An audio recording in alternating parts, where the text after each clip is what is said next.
Pues muy buenos días y la verdad que es un placer estar aquí. Muchas gracias, Ignacio Escolar, director del diario.es, Arsenio, a todo el equipo que estáis hoy aquí, por supuesto, y a todos los profesionales, a todos los expertos, a todas las empresas que os dedicáis, yo creo que cada día, a algo tan importante que es trabajar por la economía circular y también por las energías renovables.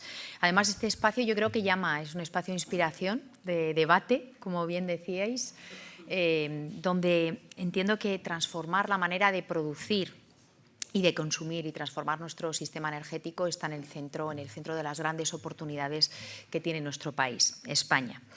Vivimos un momento decisivo.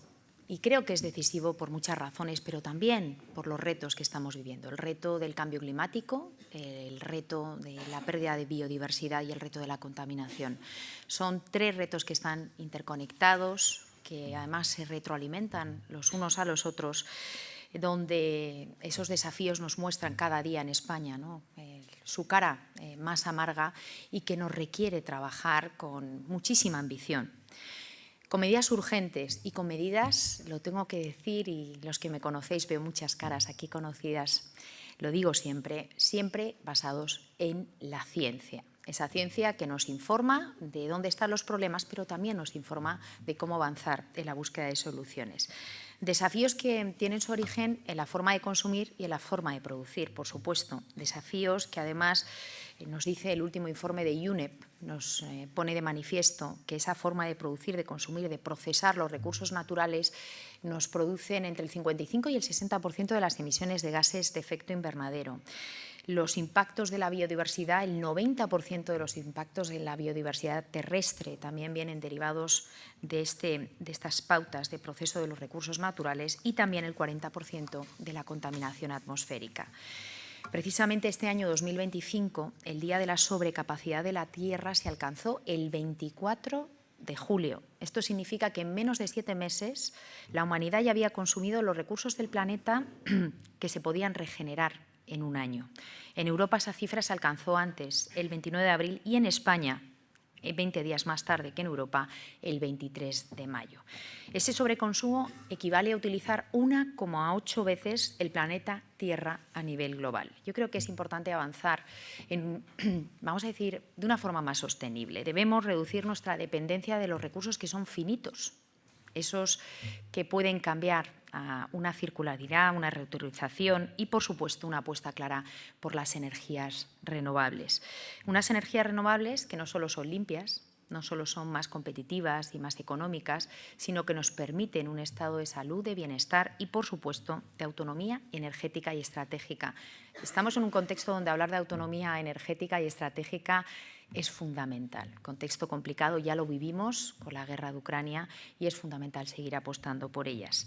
Pero además, el mundo entero apuesta por las energías renovables. Hemos visto los últimos datos de inversiones y el primer semestre del año 2025 se vuelve a batir récord en inversiones renovables. Más de 386.000 millones de dólares durante ese primer semestre.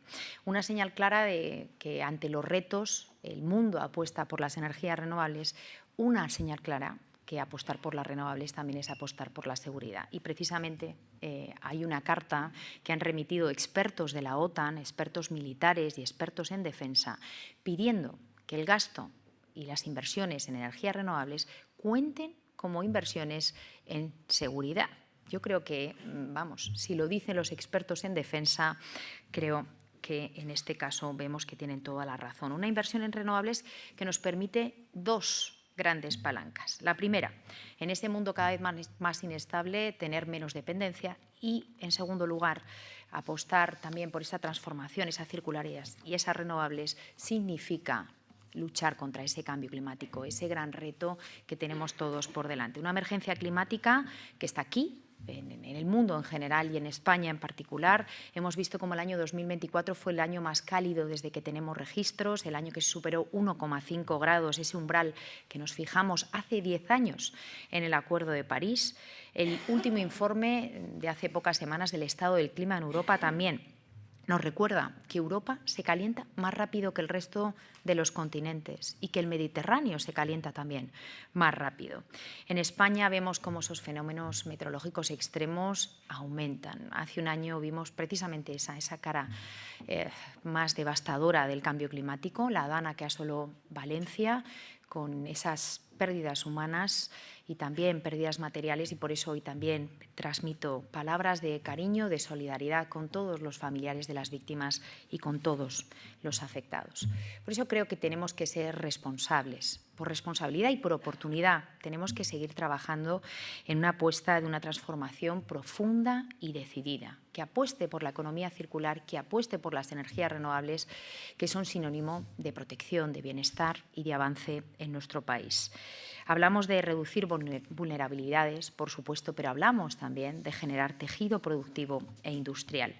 España ha demostrado que la transición ecológica es posible, pero no solo que es posible, sino que tiene resultados muy positivos. ¿Y para ello qué hemos hecho? Pues lo primero es definir un marco, una visión a corto, a medio y a largo plazo, también una marco regulatorio positivo con incentivos y programas de acompañamiento en tercer lugar. Ese plan de recuperación, transformación y resiliencia que yo creo que también ha sido un balón de oxígeno extraordinario en nuestros sectores productivos.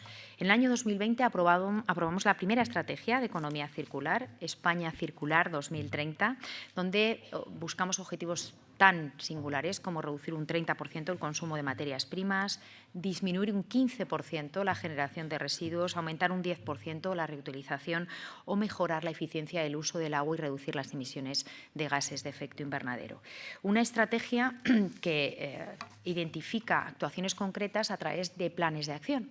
El primer plan de acción ya fue aprobado y ha sido ejecutado y muy pronto, espero que muy pronto, tengamos el segundo plan de acción de economía circular, donde esperamos aprobar más de 100 medidas agrupadas en 5 ejes de actuación: producción, consumo, gestión de residuos, materias primas secundarias, reutilización y depuración de agua, y también queremos incorporar 3 líneas transversales: participación, sensibilización, investigación, innovación, competitividad y, como siempre, algo fundamental que es la formación y el empleo. Y como novedad incluimos otras 4 dimensiones que yo creo que son buque insignia de este Gobierno y de este Ministerio, como es el caso de la gobernanza, la transición justa, el reto demográfico y género. Con lo cual espero que muy pronto puedan estar plenamente informados de ese plan de acción que podamos aprobar en el Consejo de Ministros. En este caso, un dato singular, un dato que me gustaría destacar de ese nuevo plan de acción, que es que queremos duplicar la tasa de uso de materiales reciclados hasta el 23,4% en el año 2030. Además, conoce muy bien la Ley de Residuos, esa ley que aprobamos en el año 2022, que impulsa muchísimas actuaciones, pero yo voy a destacar 2. La primera, la jerarquía de residuos, algo que todos conocemos, pero que es fundamental seguir trabajando en ello. Nos queda mucho recorrido en nuestro país, en España. Y, en segundo lugar, la responsabilidad ampliada del productor. Hablamos de reales decretos que ya hemos aprobado, importantísimos, como en el caso de envases, vertederos, neumáticos, residuos de tabaco, y otros que están en curso y que pretendemos aprobar muy pronto, como textiles, aceites industriales o adaptación del caso de los envases a el nuevo reglamento europeo.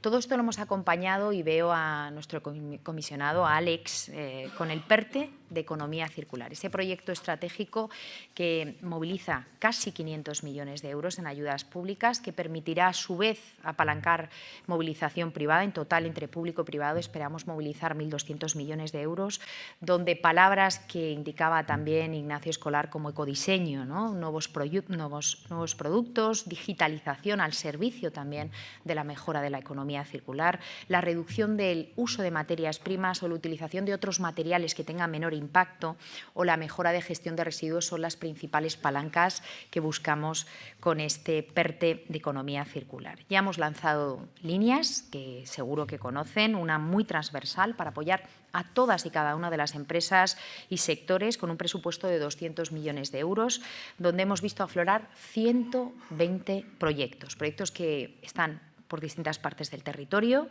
con industrias que han sido muy activas, como el caso de la industria de la alimentación o la fabricación de productos de hierro y de acero, o también sectores como la recogida, el tratamiento y la eliminación de residuos.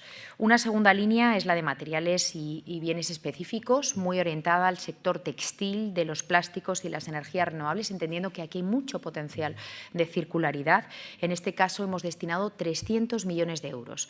De las convocatorias que ya hemos lanzado, hemos conseguido aprobar resoluciones para 160 proyectos también, en el textil y en el plástico. En el caso del textil, 37 proyectos y participación de 44 empresas. Y quiero destacar, de esas 44 empresas, casi todas son pymes. Y en el caso de los plásticos hablamos de 125 proyectos con 132 empresas participantes que en este caso tenemos de distintos tamaños las que han participado. Y la tercera convocatoria es una convocatoria que cerró la ventanilla en septiembre, por lo tanto estamos analizándola, es el proyecto Renocicla, que es fundamental, ¿no? Si hablamos de una aceleración de la transición energética, tenemos que también pensar de qué manera consideramos esa transición energética acompañando con circularidad y con estrategias para esos bienes de equipo de las renovables. Hemos también muy recientemente, justo después del verano, ampliado una línea dedicada exclusivamente para plásticos con 150 millones de euros. Insisto, son iniciativas que permiten recuperar materias primas tan valiosas como el vanadio, por ejemplo, como el platino, como el rodio, pero también proyectos que incorporan la inteligencia artificial, incorporan la digitalización a las plantas para mejorar las operativas o, por ejemplo, transforman residuos en materiales, con lo cual lo que conseguimos es reducir la extracción de recursos y además son proyectos que afloran en entornos más locales y más rurales. Una industria que ha demostrado que está muy preparada, lanzamos convocatorias y se presentan cantidad de proyectos, por eso enhorabuena también a los que estáis hoy aquí, porque sois parte de estas soluciones, habéis sido vosotros los que habéis presentado proyectos con iniciativas brillantes que van a transformar nuestro territorio y desde la Administración consideramos que también tenemos que ser ejemplo, ¿no? Ejemplo porque somos tractores y por eso hemos desarrollado un catálogo de prescripciones técnicas ecológicas. Esto supone que en la compra pública también queremos seguir facilitando indicadores que nos lleven a esta transición ecológica y, por supuesto, a esta circularidad. Seguimos avanzando en un contexto internacional complicado, por eso hoy quería dedicar unas palabras a las negociaciones de Ginebra, esa negociación del tratado para reducir la contaminación por plásticos, que finalmente no pudo ser, pero que será. Estoy convencida, desde luego Europa y España apoyamos que se culmine, que tengamos lo antes posible un acuerdo internacional vinculante para acabar con la contaminación por plásticos y además que abarque toda la vida completa de los plásticos. Seguiremos insistiendo, por supuesto. Y hablar de economía circular y nuestro acompañamiento es fundamental, pero también hablar de la transición energética y el acompañamiento que hemos hecho desde el Gobierno a las energías renovables. Lo decía antes Ignacio, yo creo que es así, es un indicador claro y clave para nuestro crecimiento en términos de PIB, en términos de empleo, de tejido productivo, de industrial y de atractivo inversor. Porque las industrias, nuevas fábricas de producción, de cualquier cosa que pensemos, o la electrificación de los puertos, quieren venir a nuestro país. ¿Y por qué quieren venir a nuestro país? Quieren venir porque nuestra energía es más competitiva y es más competitiva gracias al papel de las energías renovables. Para ello hemos hecho lo que decía antes, hemos impulsado 3 grandes palancas. Una planificación con esa visión a corto a medio plazo, hablamos del Plan Nacional Integrado de Energía y Clima, que tuvimos que revisarlo el año pasado y fuimos más ambiciosos porque también tengo que agradecer, el sector está perfectamente preparado y estaba alineado para dar un impulso extraordinario al sector de las renovables, pero también hemos impulsado numerosas hojas de ruta para que la innovación, para que esos nuevos sectores, hablamos de hidrógeno, de biogás, hablamos de autoconsumo, de almacenamiento, pues hicimos hojas de rutas también para acompañar en esa transición ecológica con una legislación dinámica, porque ha cambiado muchísimo. A veces Muchos de los que estáis aquí nos decíais que vamos tan rápido que no daba tiempo ni a preparar todas las alegaciones a los distintos paquetes normativos. Pues yo creo que era importante y era el momento de hacerlo. Pero además, ese plan de recuperación, transformación y resiliencia que hemos consolidado con un PERTE, un proyecto estratégico, en este caso de energías renovables, almacenamiento e hidrógeno renovable. Los resultados hablan por sí solos, un incremento de las energías renovables desde el año 2018, en este caso eólica y fotovoltaica, del 150%, una cifra que, bueno, es extraordinaria. Alcanzamos en el año 2024 el 56,8% de energías renovables y en lo que llevamos de año 2025 ya vamos por el 58,4%. Durante 6 años hemos sido España el segundo destino en inversión extranjera para proyectos de energía renovable y seguimos avanzando. Yo creo que cuando hablamos de las transiciones son proyectos que nunca se acaban y en este caso lo más reciente es que hemos lanzado la planificación de la red Horizonte 2030, seguro que la conocen, está abierta a comentarios y alegaciones, una visión que queremos contar con todos y cada uno de los actores, por eso es una propuesta abierta a nivel universal, la sociedad en su conjunto y los sectores, hasta el día 26 de diciembre, con una inversión prevista de 13.600 millones de euros para maximizar esas oportunidades en todo el territorio, tejido productivo industrial, almacenamiento, descarbonización de la industria, cadena de valor vinculada a esa transición energética, cohesión territorial, reto demográfico, transición justa, todo ese trabajo son vectores y palancas que hemos querido impulsar en esta nueva planificación. Además, ha venido acompañado de un Real Decreto que aumenta las inversiones tanto en distribución como en transporte, un 62%. Y sí me gustaría destacar algo que es importantísimo. Es la primera vez que en una planificación el vector principal, el atractivo principal, es la demanda. Hasta ahora veíamos cómo era la generación, incorporar nueva generación renovable, por ejemplo. En este caso es la demanda. Decía, proyectos que quieren venir a nuestro país por ese extraordinario atractivo. Donde también una de las palancas de esa transición, la vais a hablar en esa mesa sobre gases renovables, son precisamente esos gases renovables que son necesarios para conseguir la descarbonización completa, sectores de difícil electrificación, por ejemplo, sectores que lo van a requerir, tanto biometano como hidrógeno renovable. Y para ello, nosotros lo que hemos hecho es también hacer hojas de ruta que conocen, hidrógeno renovable y biogás, y hemos incentivado con un marco regulatorio también novedoso, con las garantías de origen, por destacar, o con convocatorias extraordinarias del Plan de Recuperación, Transformación y Resiliencia. Y aquí, hablando del hidrógeno renovable, yo creo que ha sido una transformación sin precedentes. Un sector prácticamente inexistente en España, lo que pudimos ver en el año 2020, lanzamos una convocatoria, ¿no?, para conocer cuál era el apetito en el territorio para tener proyectos de hidrógeno en nuestro país. Bueno, pues en el año 2020 en esa convocatoria se suscitaron 28 proyectos. Aprobamos una hoja de ruta, la hoja de ruta del hidrógeno renovable, y 6 meses más tarde, cuando volvimos a hacer una manifestación de interés, se presentaron más de 500 proyectos. De 28 proyectos a 500 proyectos. La diferencia es una hoja de ruta, un mensaje potente del Gobierno de España de que es una apuesta país, medidas, incentivos, pero en definitiva, vuelvo a decir, tenemos un sector extraordinariamente bien preparado para abordar esta transición y una sociedad además que lo demanda, ¿no?, una sociedad consciente de la necesidad de actuar ante el cambio climático, más del 88%, y una sociedad que pide actuaciones y medidas, más del 90%. En este caso, lo que hemos visto actualmente en la última manifestación de interés, que en este caso la lanzó Enagás, fueron más de 650 proyectos presentados y siempre, yo creo que es algo destacable, España ha liderado las distintas convocatorias también a nivel europeo, tanto en cantidad como en calidad. Hablamos de los proyectos importantes a nivel comunitario, hablamos también del Banco del Hidrógeno. Y seguimos avanzando, porque no puede ser de otra manera, y también avanzamos en un vector fundamental que es el almacenamiento.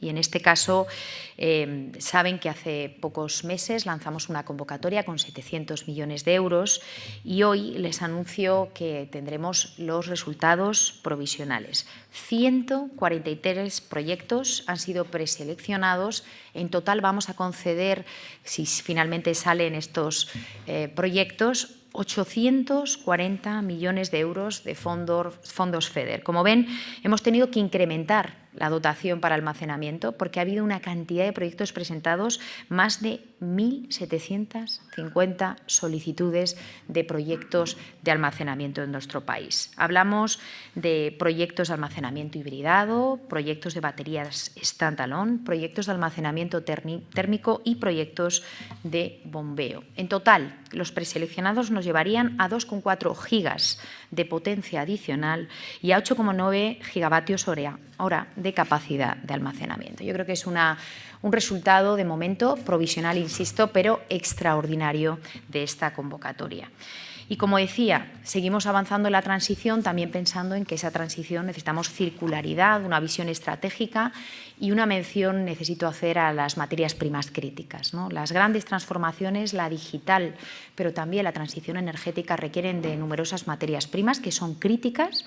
Y por eso nosotros en España, incluso antes de que llegara la normativa europea, aprobamos una hoja de ruta para la gestión de materias primas sostenibles. Pero a su vez estamos trabajando, ha estado en audiencia, en un plan de acción de materias minerales, materias primas, para ese uso eficiente y sostenible. Una apuesta que es una apuesta por la autonomía estratégica, por reducir nuestras dependencias en un contexto donde eso nos hace muy vulnerables y donde precisamente este viernes la presidenta Ursula von der Leyen dijo: ya aprendimos la lección en el mundo energético, no podemos ser tan dependientes y lo mismo ocurre cuando hablamos de materias primas. Por eso ella misma ha anunciado que muy próximamente la Comisión lanzará lo que llama el Plan Resource EU. Es algo parecido al Repower EU, cuando ocurrió la crisis energética por nuestra dependencia del gas ruso, ese Repower EU que nos ayudó a aumentar en diversificación, en eficiencia, en ahorro y en aceleración de la propia transición energética, pues ahora Ursula von der Leyen y todo el equipo de la Comisión está trabajando en esta nueva iniciativa que nos ayude a garantizar el acceso a las materias primas que son necesarias en las cadenas de valor europeas, en nuestra propia industria. Una apuesta europea donde la circularidad seguro que va a ser protagonista, va a tener un papel clave para conseguir que esas materias primas se recuperen en los procesos productivos y donde nosotros también, como decía, ya estamos trabajando. Hemos trabajado en una convocatoria de repotenciación circular donde hemos conseguido una innovación, yo diría sin igual en Europa, con 6 nuevas instalaciones con una capacidad de tratamiento de 18.000 toneladas al año para reciclaje de palas y también el programa Renocicla, como decía, que esperamos tener próximamente la resolución de esos 100 millones de euros para la economía circular de los bienes de equipo asociados con la transición energética. Bueno, yo aquí, ya para finalizar, creo que esta jornada es más oportuna que nunca. Hablar de circularidad, aunque sea la 4ª edición, yo creo que es importantísimo en este momento y hablar de energías renovables nos hace competitivos, genera una sociedad del bienestar en un contexto muy complicado. Hemos visto que esas 2 apuestas nos permiten decir que tenemos resultados transformadores en nuestro país. El Fondo Monetario Internacional acaba de actualizar nuestra previsión de crecimiento al 2,9, el triple prácticamente de la zona euro y muy por encima de grandes economías de la Unión Europea. España demuestra que es posible crecer y hacerlo de forma sostenible. Es posible crecer y generar empleo, calidad de vida, bienestar, una apuesta por la prosperidad y por la competitividad. Pero también hoy tengo que destacar un mensaje, una apuesta que tenemos que pensar con anticipación, siempre esa palabra tan maravillosa que a veces es complicada de conseguir. Por eso, desde el Gobierno estamos trabajando en algo fundamental. Una España que es vulnerable ante el cambio climático requiere de políticas que trasciendan a las legislaturas. Por eso estamos trabajando en un pacto de Estado frente a la emergencia climática, donde queremos escuchar a todos y cada uno de los agentes, a la sociedad civil, a las empresas, a los sindicatos, a las comunidades autónomas, a los grupos políticos, a todos. Y estamos en ello. De luego no vamos a cejar en el empeño porque la realidad es la que es. Somos un país vulnerable y tenemos que estar preparados juntos y unidos, seguro que lo vamos a conseguir. Y ahora termino donde empecé, cerrando ese círculo. Transformar nuestra forma de producir, de consumir, usar menos productos, apostar por las renovables, es un acto responsable, pero sobre todo es una gran oportunidad país. Y por mi parte nada más, espero que sea una jornada extraordinaria. Muchísimas gracias.